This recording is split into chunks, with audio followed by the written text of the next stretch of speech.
Sa loob mismo ng kanilang istasyon, inarest ng kanilang mga kabaro ang 7 pulis Maynila. Isang lieutenant, 3 staff sergeant at 3 patrolman mula sa Station Drug Enforcement Unit ng Station 5 ang arestado. Matapos ituro mismo ng biktima sa modus ng hulidap. Batay sa reklamo ng biktimang seaman, dinampot siya ng mga pulis noong June 20 at ginawa ng kwento na may dalang tube na gamit sa pagdodroga.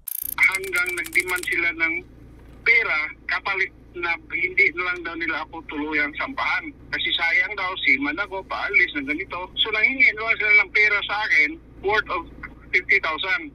Ayon sa biktima, dahil wala siyang pera at nag-aasikaso lang sa Maynila ng application para makasampa ng barko, pati asawa niya sa probinsya ay kinontak ng mga pulis. Nakagather si Mrs. ng 20,000 hanggat sa pumayag sila ng 20,000 na lang. Medyo galit pa kasi 20,000 lang. Ang transaction sa bayaran is through GCash. June 21, pinakawalan ng mga pulis ang biktima matapos magbayad ng 20,000 pesos.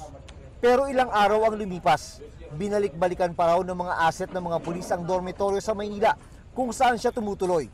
Dito na siya naglakas loob na magsumbong at nang matunugan ito ng mga pulis, nag-reach out po yung mga pulis po na involved at isinauli yung 20,000 through GCash din, hoping na hindi po magrereklamo.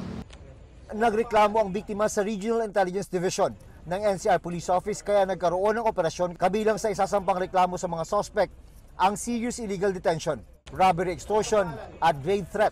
Damay din ang kanilang station commander dahil sa command responsibility. Bukod sa mga kasong kriminal, kakaharapin din ng 7 pulis ang kasong administratibo na ang parusa ay maaring dismissal sa serbisyo. Sinusubukan pa naming makuna ng panig ang mga suspect